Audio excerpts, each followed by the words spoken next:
Hello and welcome to this brief webinar called 9 Things You Should Know Before Buying Into Any Franchise and the Pitfalls to Avoid. My name's Andy Gwynn and I run 3 Degrees Social, a LinkedIn training and coaching franchise with my partner Mary. And you'll see there Kat is our marketing associate who's helping us put a lot of this stuff together. Mine and Mary's background is that of business coaching. We've been involved also in the franchise industry for 13 years. I belong to a global business coaching franchise. And over the years of coaching business owners, I've really seen a lot of people going into business who then struggle to market and sell. They struggle to grow a business because a lot of people go into business because they might be good at delivering a product or a service. They might be the good hairdresser or the good accountant or the good metal basher, whatever it might be. But actually running a business is far, far more than just being good at the product or service that you've got. So we've also been franchisees for 2 different businesses. I've spent many years coaching franchisors to help them grow their business model. And I've also coached a lot of franchisees in different businesses and industries. And then typically they've come to me and said, we bought a great product or service or we bought into the great passion of the franchisor, but we're now struggling to market and sell or build and run our business. So we've put this together really to give you some ideas that hopefully will help in your due diligence and thoughts of looking at a franchise. And to be honest, I really don't mind whether our franchise is right for you or whether you go and buy another franchise. What we're passionate about is that you make the decision that's right for you, but you also, whatever you're going to do, you've got the best chance of success. And any franchisor should really tell you that, because any franchise is not going to suit everybody. Our franchise is right for certain people, doesn't appeal to others. So if by putting this together it helps, then obviously I wish you all the best in the decision you've made. So let's think about what are the things you need to consider. Number one, and some of these might sound a bit obvious, but I want to drill into perhaps a little bit of detail that you may or may not have thought about. And number one is the high demand. Is there a high demand in the market for the products or services? Who does it help? I want you to think about who your customers are. So who actually does it help? So what sort of demographic is a word you'll hear? How easy are these people to reach? Because I might have a product that's in high demand, maybe, and I might know who it helps, but how do I find them? How easy is it to reach these people? I have a marketing mantra that says, who's my ideal client and where do they hang out in the highest concentration? What problems does it solve? This may be easy for some businesses, may not be as straightforward. There are accountancy franchises out there. How obvious, how many people are actually thinking about what problems does it solve?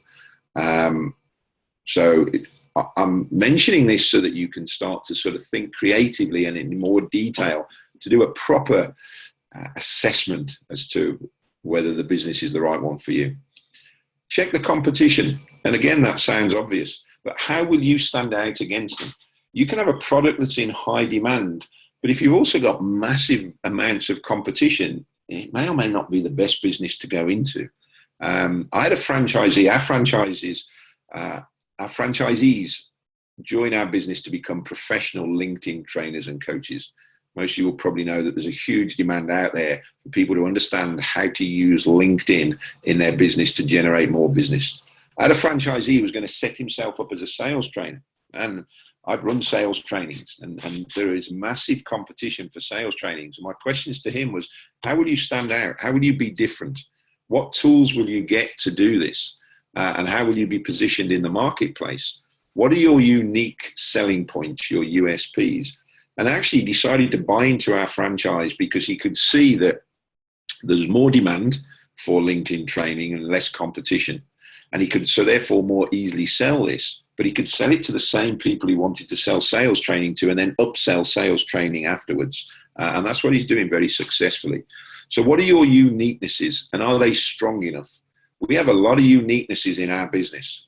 We are world-class trainers and coaches because of mine and Mary's background. We teach our franchisees to deliver world-class training from a psychological perspective, from a professional training perspective. We also teach them to become coaches and world-class coaches, and there's a difference between training and coaching.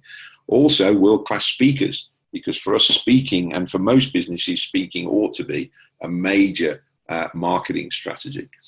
So check out the competition. What are your USPs? What are theirs?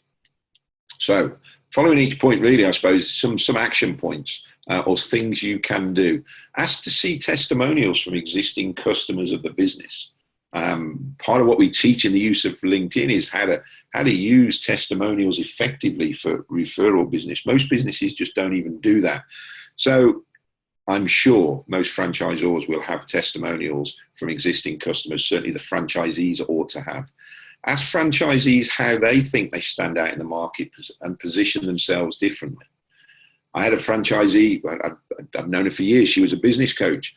And when I approached her with this business and she got into it, she realized very quickly that when she walks into a networking room and tells people what she does now as a LinkedIn trainer, most people say, wow, I want to talk to you. I have a need.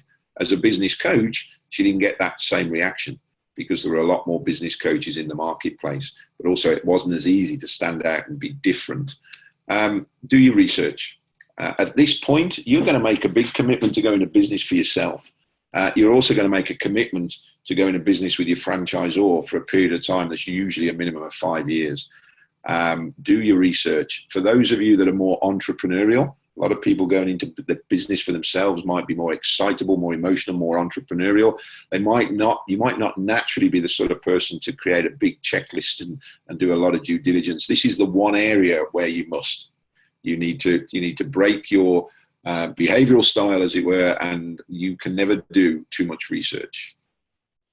Point number 2, it must be profitable. Again, it may sound obvious, but it's a pitfall. Don't be fooled. Take an in-depth look at the model. Our business is a very simple model.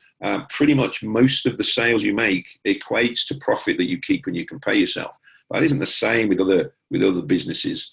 Does the profitability match what you want to earn from the business? So if you're take into account the cost of running the business, you've obviously got the license fee. That's pretty much all you've got in our business.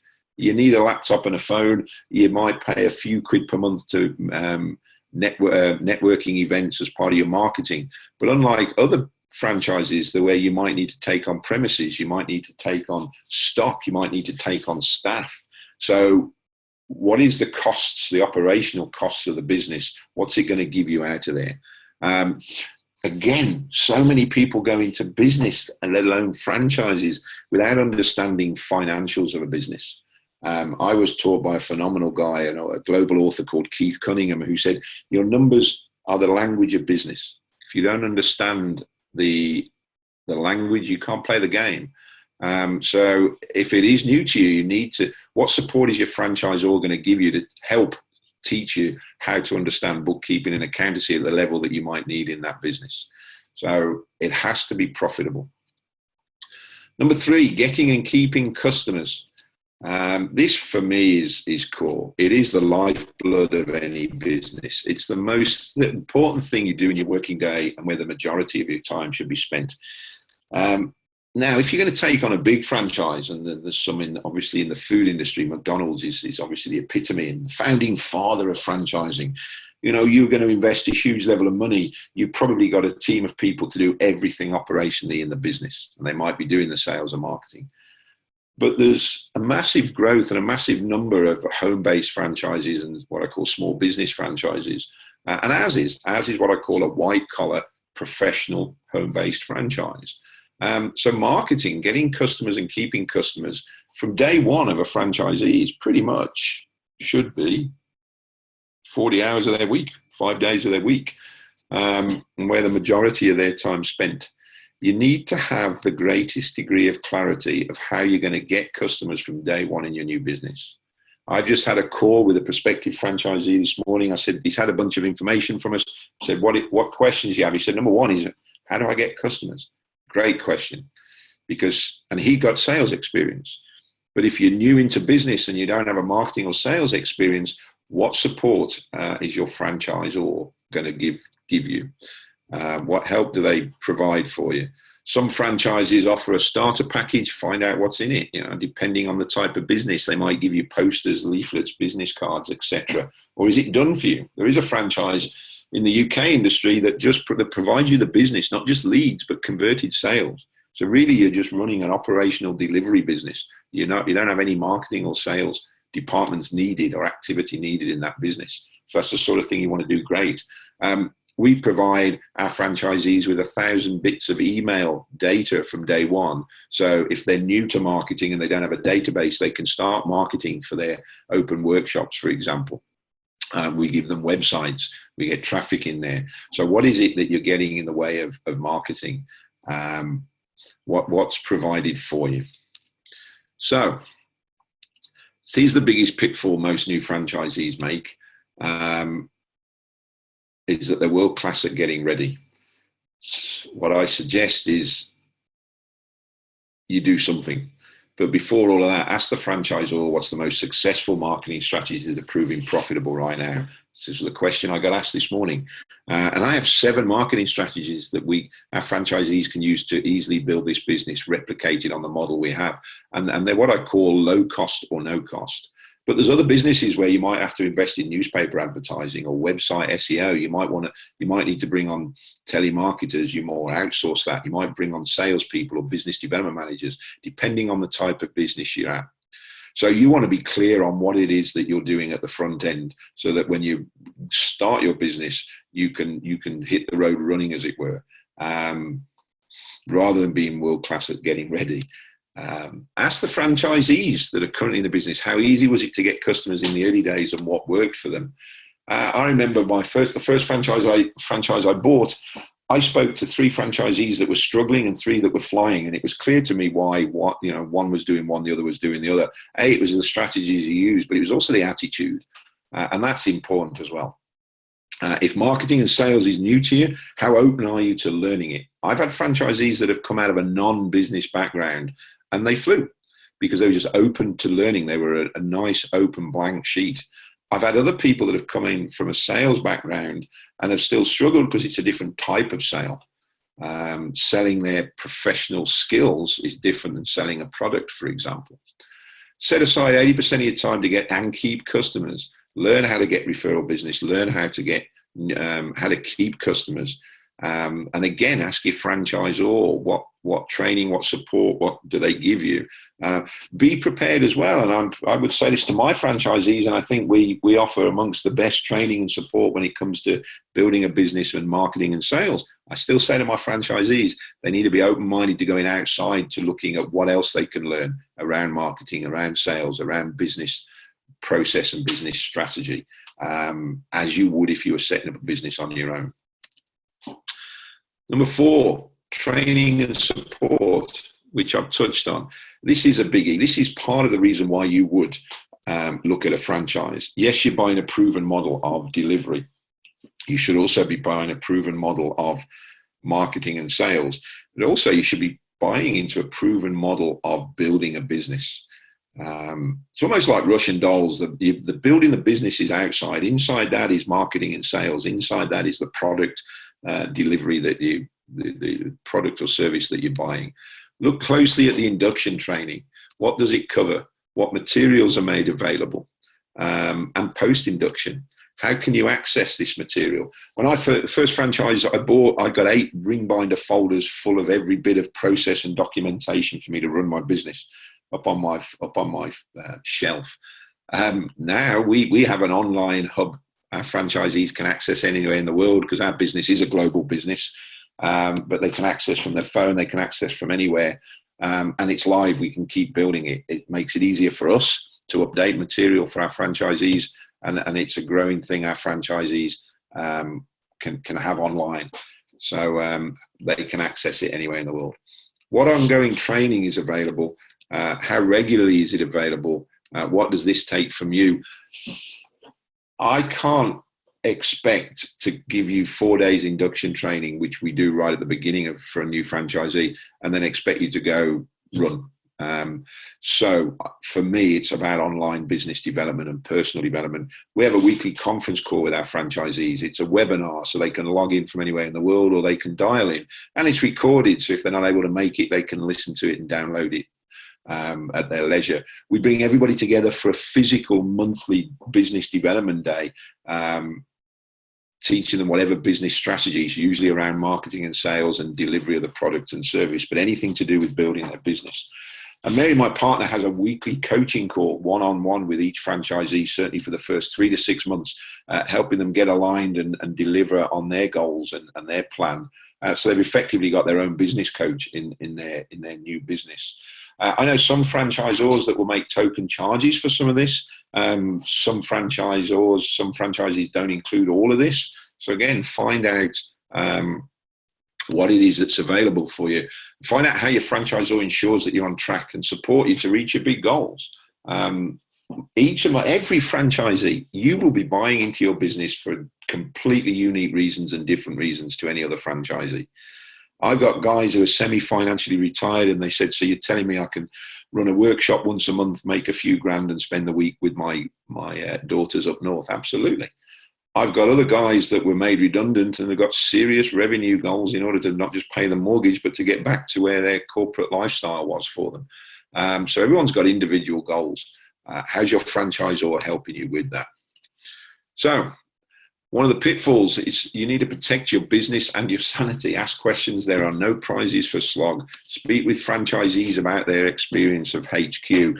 Just do be mindful and be aware that if you're talking to franchisees that are struggling, there may be a tendency to blame other people, to blame the system, to blame the franchisor. To take a very balanced view.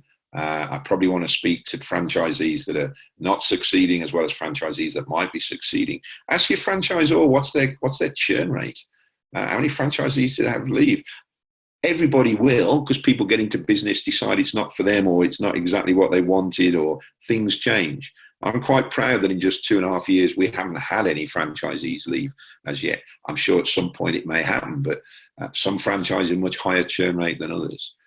What's the startup support you get? What's the ongoing support, coaching and training? What's the innovation and ideas from HQ? One of the things I'm proud of is that our franchisees have said that when they've come up with ideas to improve the product or the service, that we've considered them, and where applicable, we've made those changes and those innovations, and we put them back in the hub so that the whole of the network of franchisees can access them. Because the nice thing for me as a franchisor is we can stay on top of the marketplace and stay competitive with the input of our franchisees. So what innovation ideas, what's going on at head office? Again, I've been involved in a franchise where the franchisees set up a Facebook group and excluded the franchisor. And when you looked at the Facebook group, all they were doing was moaning and blaming and whinging about the franchisor. One of the things I say to our franchisees right from day one is, if ever you feel you get into a point like that, or you want to do that, you have to talk to us, because we are here. Our business, our role is to support you. The more successful our franchisees are, the more we get referral business, the more we're all having a good time. So there should be no reason ever to exclude your franchisor. I think it's just crazy, but it is what's out there. So what's the support you get from them? What do the other franchisees think of the support that they get from the franchisor? Step number 5, do the maths. Does it add up? We've touched on this with, is it profitable? What do you need for stock? What do you need for premises? Is the staff that you need? Can you grow without help?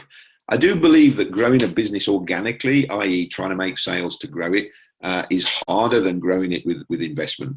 Money does buy me time. I said, if with McDonald's, you might not be working in the business, you might be investing money to put all the staff in place to do that. Can you grow without help? What help do you need? At what stage will you need help? But not just help from the franchisor. What stage will you need to be, if it's a one-man franchise, when will you need to bring on a bookkeeper? You know, when I first started, I did the bookkeeping myself. And then I slipped behind doing it every day. So I started doing it every week. Then I thought I'd do it once a month. And then I caught myself one Sunday afternoon catching up on my bookkeeping, thinking, what am I in business for? This is crazy. I do not want to be spending Sundays doing bookkeeping. And I'm a big believer that as a business owner, you should be the generalist and you should employ specialists. Now, of course, you'll be specialist at something. You might buy a franchise where you're learning a new product. If you buy an ink cartridge filling franchise, you'll learn to fill ink cartridges. But you probably won't want to be doing the filling of ink cartridges. You'll probably want to be paying someone else to do that, and you're taking care of the bigger sales. I now leverage out all of my sales to various people, and I'm now looking at more strategy and bigger picture of my business. So you need to be the generalist and employ specialists. At what stage do you need bookkeepers and accountants or IT specialists or email marketing specialists or social media marketing specialists or a PA? I outsource all my phone call answering to a virtual assistant, does a lot of my diary booking. I didn't meet her for the first 2.5 years until she then took us out for dinner. So at what stage will you need different types of help? So what kind of help? How much is it likely to cost? So what do you need to be making in the business to fund that? Some top tips. There are lots of help now and lots of ways that you can do this that you couldn't do probably 10 years ago.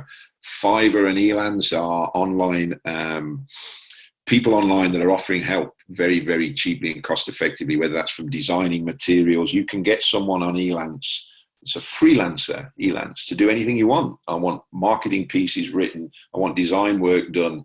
I want email marketing taken care of. I've mentioned VAs, virtual assistants. You don't necessarily meet them. Nice thing about a VA's office, instead of employing a PA, if my PA's on holiday, I can't get things done. At a VA's office, there's always someone that can do the stuff for me.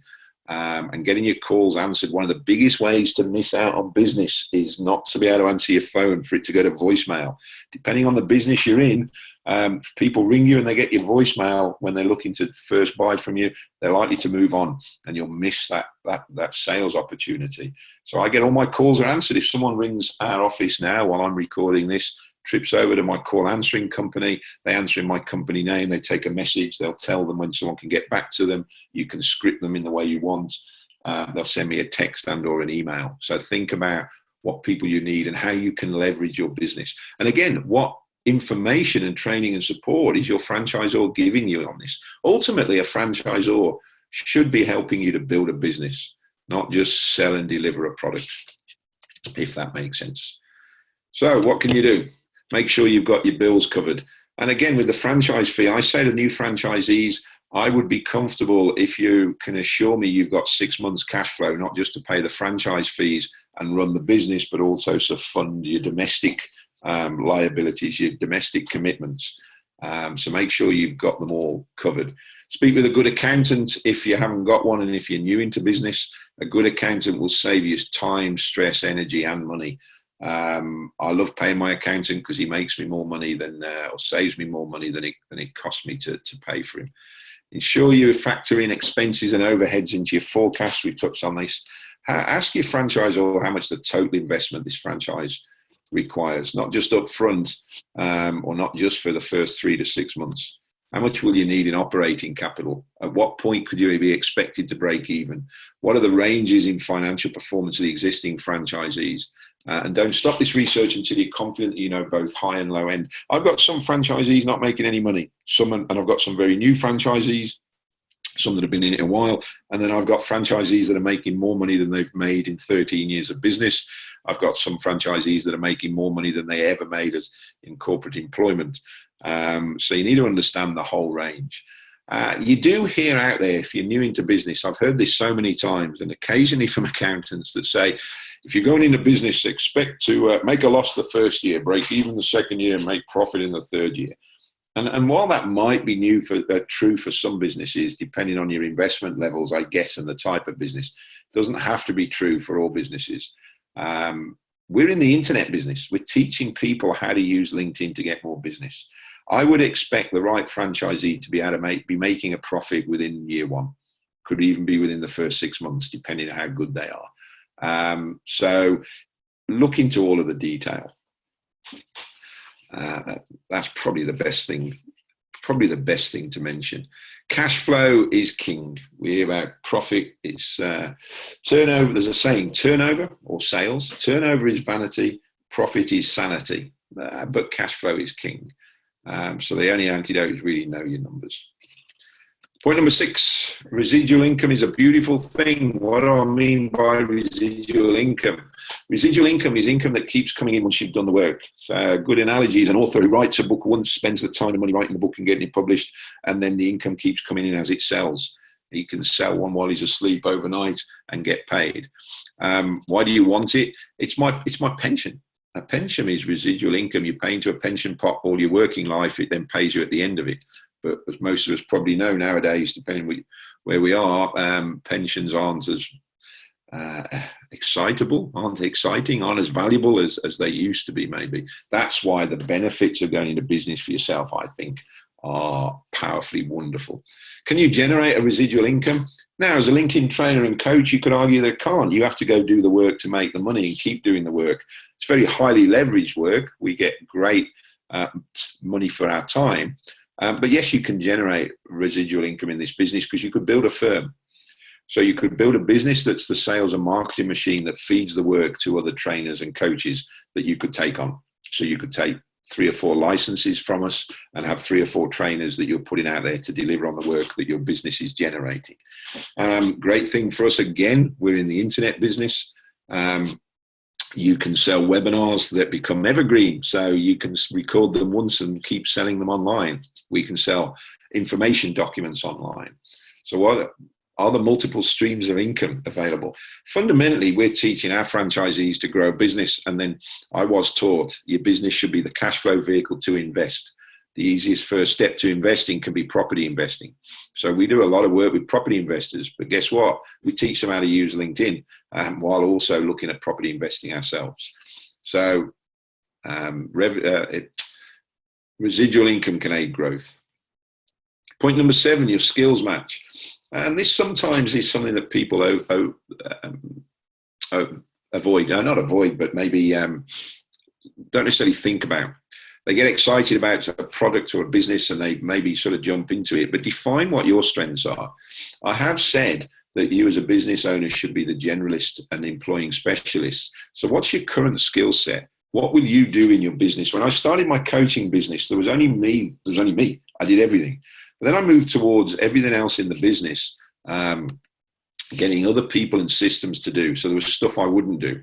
I got to a point where I was the one that was selling and I was the one that was coaching. But now I've got people that are even doing the selling for me, and I've even got people that are doing the coaching for me. So I'm working on the business as the strategist and the business owner. So what will you do in your business? What appeals to your skills? Does it match the skills required of the franchise you're thinking of? You know, ours is certainly at the front end is a marketing and sales activity. So if you're more introvert, you can still sell, but if you don't like the thought of selling, if you absolutely abhor the thought of speaking is one of the best marketing strategies for our business. Maybe that the business isn't the best business to go into. It might be. It doesn't mean if you want to learn to do that we can't help you. So do your strengths. One of the things I do believe is that typically what we're good at is what we enjoy doing, or what we enjoy doing, we tend to be good at. So how much of what you're good at is involved in the business you're in? Would I want an accountancy franchise where my strength isn't sat at a desk doing lots of numbers and input? Could I still build an accountancy franchise if I employed accountants within it? Yes, I could. So it's worth thinking about, what are your skills? What do you want to be doing? What don't you want to be doing? How much of those skills are or are not within that franchise? I've mentioned there a thing called DISC profiling. It's a behavioral profiling tool. It doesn't matter if it's DISC or any one of the others that are on the marketplace, but for me, it's very powerful. We profile our franchisees, helps them understand their strengths, helps them understand their behavioral styles and communication styles. So it means if I understand that, I can help them better. But it also means if they understand that, they can understand their prospects' profiles. So they can help better, they can sell to them in a better way by helping the clients. They can then coach and train them in a better way. So one of the things is, if you go into business, whatever business you're going into, even if you've been in business before, you will be learning stuff. And if you can understand your own styles, behavior and communication styles, then you're going to succeed more effectively. So don't fit your skills to a business that's not relevant. I think I've covered that. Pitfall for many people is sales. One of the things I say is, anybody going into business, as a business owner, you are a commission-only salesperson. You don't make any money until the business makes sales. So whatever franchise you're buying into, I always say to my prospective franchisees is the first thing we'll teach you is the product delivery. If you buy a McDonald's franchise, they're going to teach you how to flip burgers and how to cook fries. But beyond that, you've got to learn how to market and sell. And I believe every human being is a salesperson. It's one of the biggest challenges out there is people don't think they're a salesperson. They don't like sales because of the way we're brought up, I do believe, with sales as a definition. I believe sales is the most powerful and oldest profession in the world. And I get people go, it's not the oldest. I go, well, for the one they're probably thinking of, a sale had to be made first. You know, if you've got kids and you want your kids to tidy up the bedroom, you've probably got to sell the idea to them. If you want to go out for Chinese and your partner wants to go out for Indian, you've probably got to sell the idea to them. I'm guessing those of you that married made a pretty good sale. So I can't overemphasize this enough. You need to learn to become a world-class salesperson. I get people say, well, I don't like sales, so I'm going to employ a salesperson. Well, how will you know if they're any good? How will you know that they're working? And if they're not, what will you do to help them and manage them? If you don't understand sales, how can you possibly manage a salesperson in the business? And there's a temptation for some people to abdicate responsibility rather than delegate responsibility. And I've met this so many times. And I've met so many people say, I took on a salesperson, they were no good. So what did you do to support them? What did you do to coach and train them? What did you do to put systems in place to measure them and help them get better at what they do? Well, I didn't. So what support, again, is the franchisor giving you to teach you how to sell? What sales systems does he have in place in the business that he can give to you? What will you have in the business? What do you need to know about sales? It's just massive. And I think I've reiterated that point enough. Point number 8, your vision. Vision for you and the business. It's in this, and also the franchisor. It's critically important to speak to them about their vision. Does it align with yours? Do you have one? When I bought my first franchise, I was jumping out of corporate employment. I just wanted to make more money. I hadn't really got a vision around a lifestyle, where I wanted it to be, when I wanted to retire. If you read the book, The E-Myth, The Entrepreneurial Myth, The E-Myth Revisited, by Michael Gerber. He talks about building a business. It's subtitled Why Most Small Businesses Fail and What to Do About It. It's my Bible for building a business. And he talks about starting with the end in mind. And I've just met someone who sold 3, I think, Subway's franchise shops. And I said, how did that come about? He said, that was my plan all along. I think it took him 3 or 4 years. I was going to build them up, make enough cash to be able to sell them on. So what's the franchisor's vision? I get asked about, how many franchisees do I want in the business? What's my plan? My plan right now isn't to take it globally. I've got other interests and other passions. My vision is to build 100 franchisees in the UK. Why? Because it's easily possible. I know other professional white-collar franchises with more franchisees than that, and I believe they're in a more competitive market that's more saturated with less potential sales. So if they can do it, I can certainly do 2/3 of that. And why? Well, when I've got 100, we're having a great time financially, but also we can do a lot. I want to run conferences. Some of the most inspiring things I've had in previous franchises is flying all around the world at various global conferences. But with 100 franchisees, not only am I helping 100 people have a great lifestyle and build a business, but those 100 people are helping dozens and dozens, so hundreds of dozens, thousands of businesses get better results through LinkedIn. So that's our vision, and I want to share that, as well as you asking the franchisor about their vision. I want to share it with franchisees because that's part of the reason why some of our franchisees buy into this business. Do you have full confidence in the franchise's ability to develop the business? I had a guy look at our business, and he was involved with McDonald's, and he ended up taking a business opportunity globally. But he said, if it hadn't been for that, I'd have bought your franchise. He said, because he was asking me corporate growth questions, not small one-man business sort of questions. And I was able to answer them. And he said, because I think that you have the second best process and systems within your business and franchisee development process that I've seen outside of McDonald's. And also, I'm confident that you have the ability to grow and develop this business if I wanted to grow my franchise side big. So that was a huge compliment to hear from him. So I asked lots of questions about their vision, their plan for growth, how they're setting about achieving it, etc. It actually tells the franchisor that you're coming into this wise wide open. For a guy who understands big corporate marketing, who's ex-McDonald's, for him to question me like the way he did, sort of forces me to step up, forces me to look at my business on how we can grow it and how we would deliver on it. So I welcome those sort of questions from potential franchisees. So it's a two-way thing. And step 9, the plan. What's your plan? I can't stress this enough. Have a plan for everything. I said I sort of jumped into my first franchise. I just wanted to make more money than I was doing in a job. But I also, prior to that, I used to run a scuba diving school. And in the scuba diving industry, there's a mantra that says, plan the dive and dive the plan. And certainly in the UK each year, the British governing body releases statistics on incidents. They don't call them accidents. They don't believe in accidents. They call them incidents.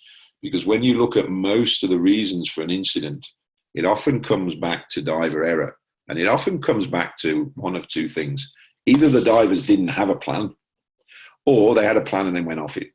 And I've learned that to my detriment years and years ago, a couple of decades ago. I had an incident. I got airlifted. We had a diving incident. And me and my buddy, we were supposed to be, we were very experienced. We had a plan, but we went off it. And then something happened and something went wrong. And that's an emotional thing. I've studied foreign exchange trading. I get taught to have a plan and stick to it. I teach and I've been coached in property investing, and people will teach you to have a plan and stick to it. Things can happen. We can go off-piste a little bit, but as long as we come back on. And the best example is if you set sat-nav to travel to somewhere, if there's a road closed or something happens or you go off course, what does the sat-nav do?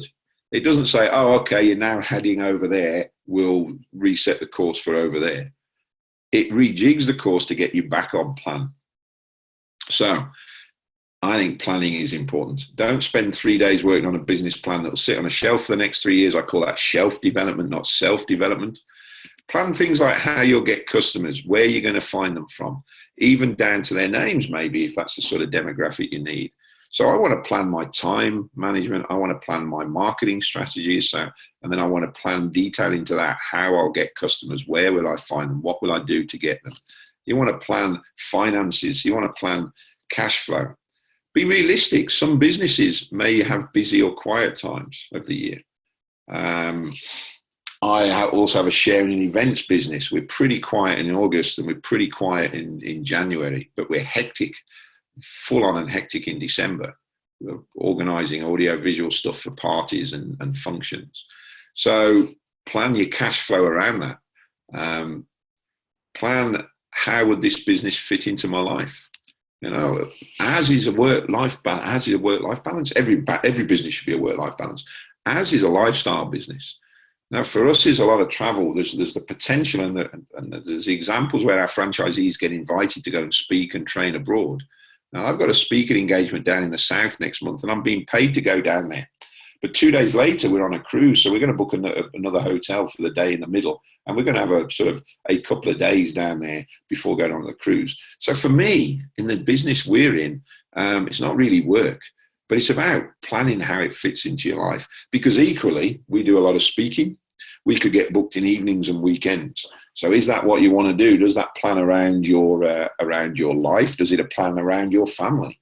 Again, what appeals to a lot of people coming into our franchise is it can be something they can do part-time or full-time.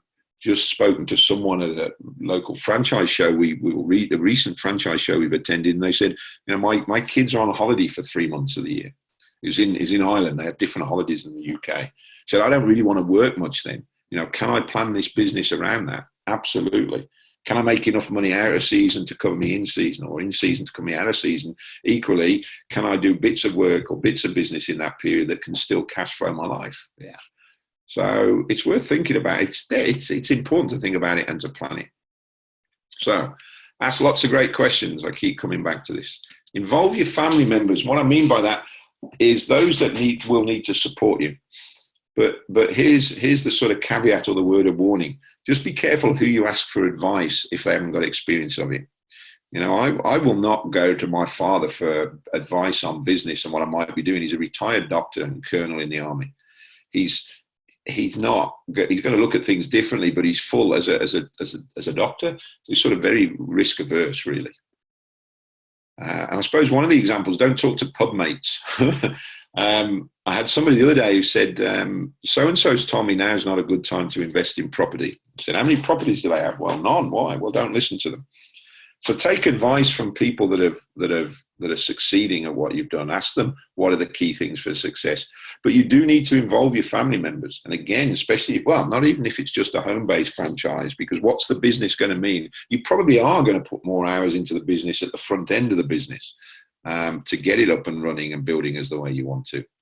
Speak to as many franchisees as you can. Don't commit until you are sure. Go into this eyes wide open. It is not just a big step. It is a life-changing step going into business. Franchising is a wonderful industry because it's changed my life. You should get the help and the support that you need. Franchising can be more beneficial than going into business for yourself. It should be. Equally, there is good and not so good franchisors. Equally, there's such a diverse range of different types of business. So go into it eyes wide open. If you want to understand more about our business, you can find us on 3 Degrees Social. I hope this has been of value and it's given you some things to consider. I want to wish you all the best in your search for a franchise and or going into business for yourself. And I really wish you all the best in your endeavors.